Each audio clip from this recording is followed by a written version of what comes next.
Hello and welcome to the Discriminating Gamer, the board game review show that, unlike Ray Parker Jr., is afraid of ghosts.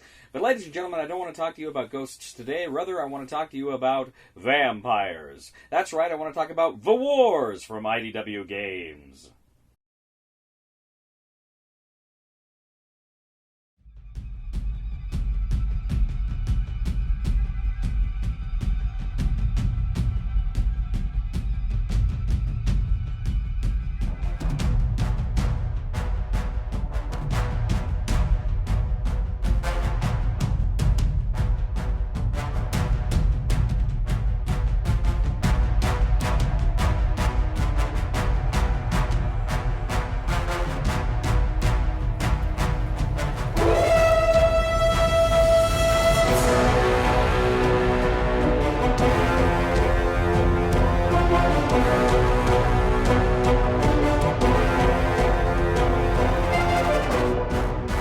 In The Wars from IDW Games, 3 to 5 players are going to attempt to either turn the world into a vampire refuge or make the world safe from the vampire plague. Now, this game is based on a comic book of the same name, The Wars or V Wars, and it very much has kind of this theme of this world that has been kind of infected by this vampire virus that is taking over the world. But not everybody's against the vampires. There's a lot of sympathy toward the vampires, and that kind of plays into the game as well. Essentially, on one side of the board you have a track. This track's going to be very important because it's one of the victory conditions. It's going to have sympathy tokens running down it, but it's also going to have kind of vampire victory markers that are going to go up it. If ever the sympathy tokens and the vampire victory tokens meet in the middle, then the vampires win the game. Now, at the beginning of the game, players are going to pass out these kind of status cards. There's going to be a vampire, there's going to be humans, and there may be one or more kind of non-vampire infected that can potentially become vampires later in the game. Now, the board game map is divided into several different regions, each region roughly a continent, but it has several cities within that as well. Now, the vampire is hidden at the beginning of the game. He does not want to reveal himself too early because he wants to kind of work with the other humans, trying to secretly foment his own plans, and then only later, when it's advantageous, to reveal himself as a vampire. But you all get a number of player cards. These have cities on them. But you take these player cards and you're going to use them throughout the game. Now, on your turn, you can take 4 actions. Now, you can take each one once, or you can do, 4 of the same thing. It doesn't matter how you want to divide it up. But the first thing you can do is move. Now, you can move to any city within your region, or you can move to a city within an adjacent region. You can deploy troops. Now, if you are a human, or you're pretending to be a human, you can discard one of your cards to place a troop somewhere in your region. If you are a public vampire, you can place a vampire troop in your region. You'll notice that by the different regions, you have different player cards, different decks of player cards. You can add a card in there and then choose another player, randomly, or whomever you want, I should say, to add another card in there as well. That way, if bad cards come up, you don't know who put them in there. You can also add them into the Riot deck, and more on that later. Now, you can choose to assassinate a troop. Again, if you're a human, you can assassinate a vampire troop in your city, or if you are a public vampire, you can assassinate a human troop in your city. Now, if you've gained an investigation token, you can spend that and try to find out if somebody else is a vampire. Now, if you are a public vampire, you have another action available to you, and this is called Awaken. Essentially, if you find yourself in the same city with another player, you can try to say, are you a vampire? And if they have the infected card, then they become a vampire and join your team. Next up, you're going to resolve an event. Now, there's an event card that's going to tell you exactly kind of what's playing out, and you follow the directions there. One of the things may be an election. There may be elections for different regions. These will put vampire laws or human laws into effect that are going to benefit one side or the other. If during the event or the election you ever get 6 vampire troops in a city, that city goes over to vampire control.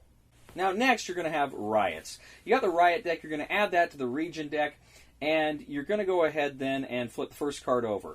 And whatever number is on there, if it's a human number or a vampire number, it's going to take kind of if it's a vampire number, it'll kill that number of human troops and vice versa. But you go ahead, you play that, then that card is over. Then you start laying out the cards. Now, remember, one of your actions is you can put your cards into the Region decks or the Riot deck. So as you're playing these cards out, you're trying to win. You're trying to get the greater number of vampire cards if you're a vampire, or human cards if you're a human. Now, depending on how much you win by is going to determine whether or not there was a massacre. And if you win with a massacre, it may result in some kind of a victory condition. If you win without a massacre, it may result in a different kind of a victory condition. The big thing here is cities may change hands. They may go to vampires, or it's possible that the humans may implement martial law. Now, that's a good thing. It's going to help the humans, make it easier for them. There's several other scenarios that can play out here as a result of the combat, of the riots. Now, after the riots, you're going to do a victory check. Now, the humans win if they have 6 cities under martial law in 6 different regions. They win the game. The vampires win if, again, they've covered that track. If they've got 6 victory tokens there because they control 6 cities, and that meets the sympathy track by the humans on the left side of the board, then the vampires win the game. Now, if neither side can claim victory, you go ahead, you do some housekeeping, and then the beginning of the new phase. And it's at that beginning of the new phase that a vampire can choose to reveal himself for the first time. So that is basically how you play the game. Now, there's a lot more going on. I just kind of touched on the rules here.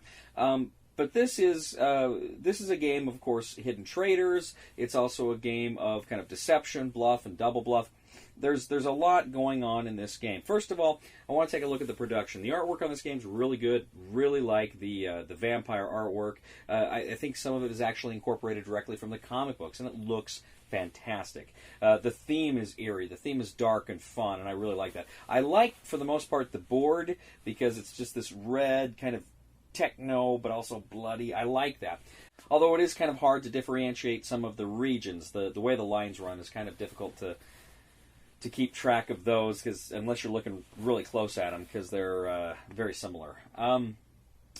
But I liked it. I thought it was good. Components are good generally. I mean, you've got the cards, you've got little minis for the troops, which are pretty cool. It's a good production. It's a very good production. A lot of IDW games are just great productions, and I like this one a lot. I think the board's just beautiful. Gameplay. It's a hidden traitor game to a point, because unlike, say, Battlestar Galactica, where you can reveal yourself eventually, but you can stay hidden the whole time, sometimes it's advantageous to, and other games like that, this game, there comes a point where the vampire is definitely going to want to reveal himself, because it definitely makes him more powerful, and he wants to recruit another vampire to help him. So there is that. But this is a game, too, where you're also trying to get your cards in the decks, and you gotta try to figure out, okay, you're looking at the event and Riot, and you're seeing what's coming up, and you're trying to think, okay, how do I want to play this? And you gotta be subtle. You want to make sure you're not giving the game away too early with the actions you're taking.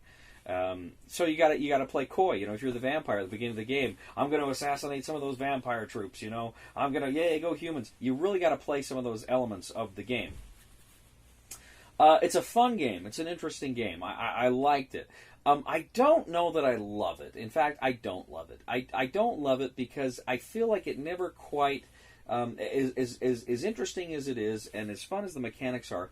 It feels a little clunky. It feels a little fiddly for what it is, and I don't know. I've really been thinking about this. I don't know what exact aspect of it is that keeps me from really, really jumping up and down for this game. But there's something there, and I think that's probably what it is. It's probably just a little too clunky for my tastes, for the experience it gives me. Because like I say, it's not a hidden traitor game like Battlestar Galactica or like Shadows of Camelot. It's got aspects of it, but it's very different. And it's fun. I enjoyed it. I liked it. I'll probably even play it again at some point. It's not one I'm going to dismiss by any means.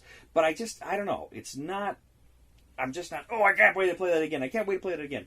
I'd like to play it again. I'm just not chomping at the bit to, and that to me tells me something. So the recommendation for the discriminating gamer for the Wars or V-Wars is try it before you buy it. I think a lot of people will get a kick out of it. I think you'll enjoy it when you play it. I just don't know that you're going to love it. Thank you once again for joining us today on The Discriminating Gamer. As always, we ask you to please leave a comment for us on YouTube, on Board Game Geek, on our Facebook page, or on thediscriminatinggamer.com. We ask you to please like us on Facebook and subscribe to us on YouTube. We are The Discriminating Gamer, and now an amusing anecdote featuring the letter V. Excuse me, sir. How is it pronounced? Hawaii or Hawaii? Hawaii. Thank you. You're welcome. Please somebody help me on my feet again. And I don't know where I'm going, and I don't know where I've been. Please somebody help me on the solid ground. It's a long time, and I'll be dying. Once a year I wind up in the band. I'm helping. That's one card. Wait, I'm not done. So put a blue card in now. It screws this. I'm not going to put a blue card in. He's gonna put a red one.